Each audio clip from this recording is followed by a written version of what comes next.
Bible के वचन में इस तरह लिखा कि अगर दो जने सहमत ना हो, क्या वो चल पाएंगे इकट्ठे?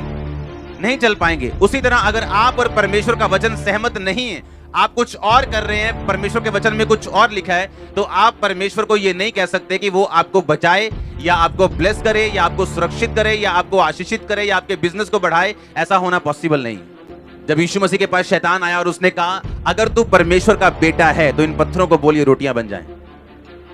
शैतान जब भी आएगा कंफ्यूजन के साथ आएगा। ये बात मैं चर्च में मैंने कम बताई होगी, लेकिन जब दुष्ट आत्माओं वालों को काउंसलिंग दी जाती है और उसके बाद उनके लिए प्रार्थना होती है तो उनको बताया जाता है कि शैतान को अगर हराना है तो मन में उसके साथ कभी भी बहस नहीं करनी। अगर आपको शैतान को हराना है तो मुंह से बात करनी है, दिल में नहीं। और शैतान के साथ कभी बहस नहीं करनी अपने दिल में। आप जितना उससे बहस करोगे दिल में, उतना वो ज्यादा आएगा। और ये बात परमेश्वर ने मुझे 7 बार जब 40 रोजे रखे थे तब समझाई। हालेलुया। क्योंकि ये मेरी लाइफ की प्रॉब्लम थी। मेंटली अपसेट के अटैक होते थे, शैतान बात करता था 24 घंटे दिल में, और मैं दिल में उसके साथ लगा रहता था, दिमाग में। बाइबल कहती इस बुद्धि को वचन के साथ कसना है, क्योंकि शैतान यहां अटैक करने के लिए आएगा। वो यहां बोलेगा नहीं थोड़ी थोड़ी पी लेनी चाहिए, वो यहां बोलेगा आपसे। और अगर ये वचन के साथ कसा हुआ नहीं है तो वो एंट्री मारेगा। इसीलिए यीशु मसीह ने ये नहीं कहा ओए शैतान तेरे को नहीं मालूम, थोड़े दिन पहले मेरे लिए आकाशवाणी हुई थी कि मैं उसका प्रिय पुत्र हूं, मैं इससे बहुत प्रसन्न हूं, यहोवा ने मेरे लिए आकाशवाणी की थी, क्या तुझे मालूम नहीं? भूल गया तू क्या? एक भी बहस नहीं की दिल में। जो उसने चैलेंज किया उसके हिसाब से वचन बोला। अगर वो आपको ये कहे दिल में तू कभी चंगी नहीं हो सकती, आप क्या कहेंगे? नहीं, एक दिन खुदावंद मेरे पे जरूर दया करेगा। हाँ, और कहना क्या चाहिए मुंह से कि उसके कोड़े खाने से मैं चंगी, मैं होऊंगी नहीं, मैं हो चुकी हूं। आमीन। ये तो सिंपल सा एक वर्ड है। आपको अपना केस ढूंढना है कि शैतान आपको किस बारे में तंग करता है। इसलिए आपको बाइबल पकड़नी, उसे पढ़ना है। जितनी आप ज्यादा पढ़ेंगे और समझ रखेंगे और दिमाग को कस के रखेंगे, टाइम आने पर जब शैतान अटैक करेगा, आप जब बोलेंगे, बोल के बताएंगे।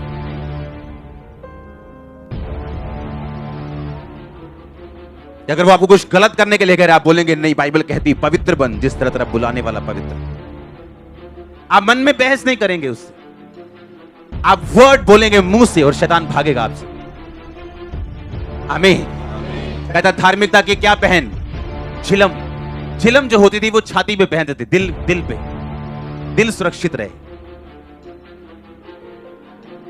यानी जो तेरे बुद्धि में आ चुका है, जो तेरे माइंड में आ चुका है, जो तूने सुना है आज चर्च में, जो घर जाके पढ़ा है, जो टीवी पे सुना है, उसको मनन करना है, अपने दिल में लेके जाना है। दिन और रात इस पर मनन करना, कंसंट्रेट करना इस पे।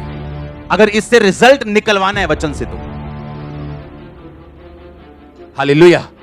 मेल की सुसमाचार की तैयारी के जूते पहन, यानी जो तेरे दिमाग में है और जो तूने मेडिटेट किया है, अब उसको प्रीच करना है।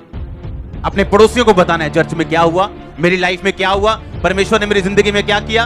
अब दूसरों को बताना, यानी सुसमाचार की तैयारी के जूते पहनने, ताकि जो आपने सुना और जो आपके हार्ट में है वो आपके मुंह से प्रीच हो सके। और ये शैतान से बचने का एक तरीका है और उसे मारने का तरीका है।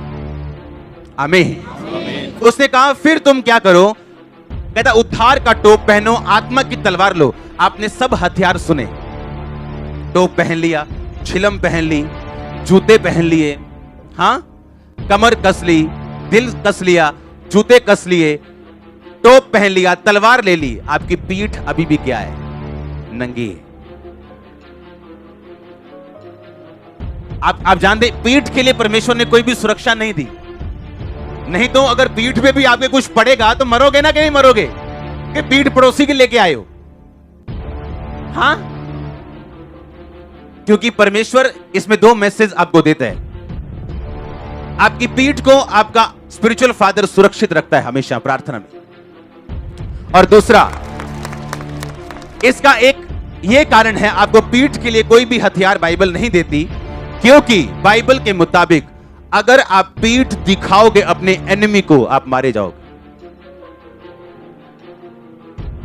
क्योंकि आपको फाइट करने के लिए सब हथियार दिए गए हैं। टोप, झिलम, जूते, तलवार, ढाल विश्वास की, पर जैसे ही आप डर के भागने की कोशिश की, आप मरोगे। मैं टेस्टिमनी आपने सुनी, मैं चर्च आता था, गरीब था, पैसे मांग के, 100 रुपया मांग के, 200 रुपया मांग के, मांग के थक गया मैं। लेकिन आपको मालूम है कि शैतान आपको तंग करेगा, आप पीठ दिखाओ। दुष्ट आत्मा तंग करेगी, बस आप पीठ दिखाओ। लेकिन अगर आपने यह फैसला किया कि आप पीठ दिखाने की बजाय और आगे शैतान पे वार करेंगे, उसको जाना होगा। उसकी टेस्टिमनी मैं मांग के आया, मैंने वचन सुना कि जो टाइट नहीं देते वो टाइट रहते हैं। मैंने सोचा मैं इतनी गरीबी में हूं, क्यों ना मैं थोड़े से टाइट दूं। आप जानते थोड़े से टाइट देना प्रभु आपको सिखाएगा। जब आप एक्सट्रीमली पेन में हो, दुख में हो, बीमारी में हो, आपको लगता है कोई प्रेयर असर नहीं कर रही, उस टाइम परमेश्वर आपको प्रार्थना में लड़ना सिखाएगा। तब नहीं जब आप हील हो चुके हो कि अब मैं प्रार्थना करूंगी, अब मैं फायर प्रेयर करूंगी। नो, वो आपको तब प्रेयर करना सिखाएगा जब आप पेन में हो, ताकि आप फाइटर बन सके, आगे देख सके, आपको पीठ दिखाने की आदत ना हो। मसीहियत में एक रूल है, केवल वही जीतते हैं जो आगे देखते हैं और आगे बढ़ते हैं। बाइबल कहती जो अपना हाथ हल पर रखकर पीछे देखे, यीशु मसीह ने कहा वो मेरे योग्य नहीं। जब अलीशा ने जब मसा पाया और पहली चद्दर पाई एलिया की, तो एलिया को मालूम था अब अलीशा के पीछे चलना है। कहता 2 मिनट दे दे मुझे, मैं अपने मम्मी डैडी को बाय बाय बोला हूं। उसके बाद 12 जोड़ी बैल थे। 12 जोड़ी बैल का मतलब था एक अच्छा खासा बिजनेसमैन था वो। 12 जोड़ी बैल कोई ऐसे खाने पिलाने के लिए नहीं रखता था। 12 जोड़ी बैल मतलब रोज का हजारों रुपए का खर्चा, आज के हिसाब से उसका मेंटेनेंस का खर्चा था, वो तभी निकाल पाता था। उसके बाद इतने 100 खेत थे, वो बिजनेसमैन था, किसान था, एक प्रॉस्पर।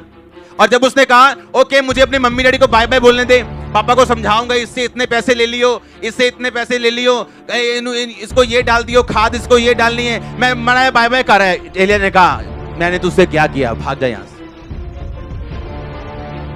जब परमेश्वर ने बुलाया, आपके पास पीछे देखने का कोई भी टाइम नहीं। आप पीछे देखोगे, पीछे जाओगे, आप हारोगे, तौबा करोगे, फिर आप वापस आओगे और आपको समझ आएगी मैंने गलती की है। फिर आपको समझ आएगी नहीं ये शैतान का वार था, ये शैतान की चाल थी। और कोई भी धर्मी गलती कर सकता है इस मामले में। जब चार्जिंग कम हो जाती है, आप गलतियां करते हैं। इसलिए चर्च जितनी मर्जी बढ़ जाए, मेरा 1 पॉइंट चार्जिंग पे लगा ही रहता है रात को। हाँ, मुझे मालूम है ना बल से ना शक्ति से, उसकी आत्मा के द्वारा। मैं अपनी वाइफ को एक चीज बता रहा था, मैंने कहा फेसबुक पे जा, ये पेज खोल। हमने एक पेज खोला, मैंने को बताया कि देख ये पेज। 2 साल पहले वो बड़ा एक्टिव था क्रिश्चियनिटी में, ये हो गया वहां वो हो गया, न्यूज़ देनी इधर उधर की। बाद में कहां गया, 2018 में कम हो गया, 19 में गायब हो गया। ये हाल है सेवकाइयों का। उठे शुरली के जैसे पटाखे 4 बजे, शुरली कहां गई पता ही नहीं, किथे गई। शुरलियां मत बनो, सैटेलाइट बनो। और सुनो, जितने मर्जी आप पढ़े लिखे हो, जितने मर्जी आप बाइबल स्टूडेंट हो, बाइबल टीचर हो, कोई भी हो, बिना आपकी चार्जिंग और बिना बेसिक पूरा किए आप शैतान से फाइट नहीं कर पाओगे। ये बच्चों का काम नहीं है। हालेलुया। आप देखो एलिया जिसने आसमान से बारिश बरसा दी, आसमान से बारिश बंद कर दी, नबियों सैकड़ों बाल के नबियों को मार दिया। जब एक धमकी दी जेज़ाबेल ने, भाग गया वहां से।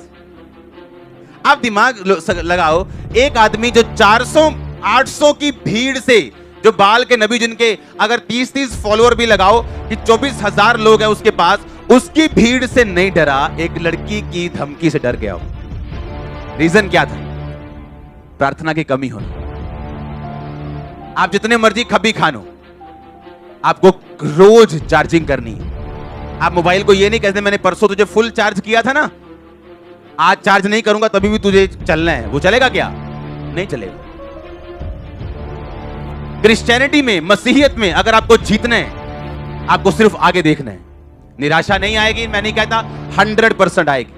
दुख 100% आएंगे, निराशा 100% आएगी, लेकिन आपको वो सिखाने के लिए होगी, आपको ये बताने के लिए होगी कि आपकी एक्सट्रीम निराशा में, जब आपके आसपास कुछ भी आशा की किरण नहीं दिख रही थी, अगर तब परमेश्वर ने आपको छुड़ा दिया, तो आज वो आपके साथ क्या करेगा?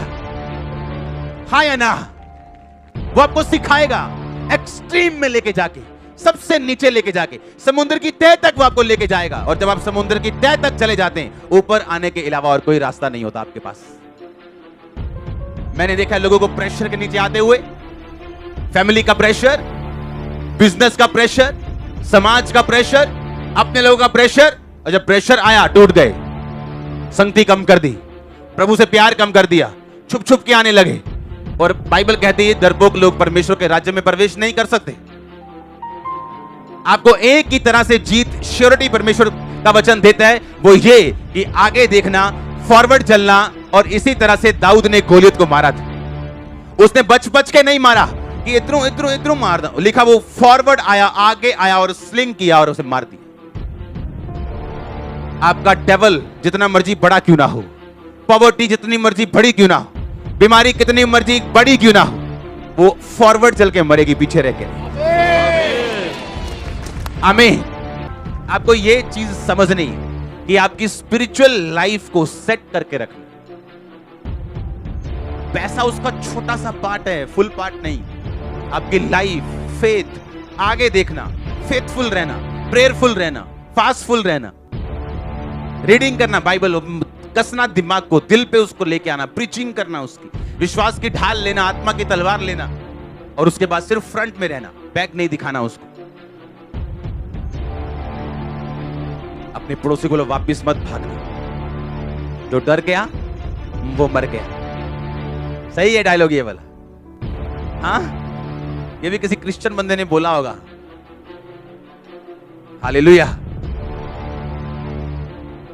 अपना आड़े रो खड़े रो इतना मशहूर हो गया, अब टीवी पे आता है वो। हालेलुया। आप इजराइल की हिस्ट्री पढ़ो। जब इजराइल आजाद हुआ, उसके बाद उस पे जितनी बारी अटैक हुआ, जिन्होंने अटैक किया, अपनी जमीन इजराइल को देनी पड़ी उन्हें। हर बार, एवरी टाइम, जितनी बार उन्होंने इजराइल से युद्ध किया, उतना, जब इजराइल जब पैदा हुआ था, आजाद हुआ था, आज से कुछ साल पहले, इसको 50, 60, 70 साल पहले, हाँ 70 साल आज से पहले तकरीबन, जब वो आजाद हुआ था तो वो इतना नहीं बड़ा था जितना आज बड़ा है।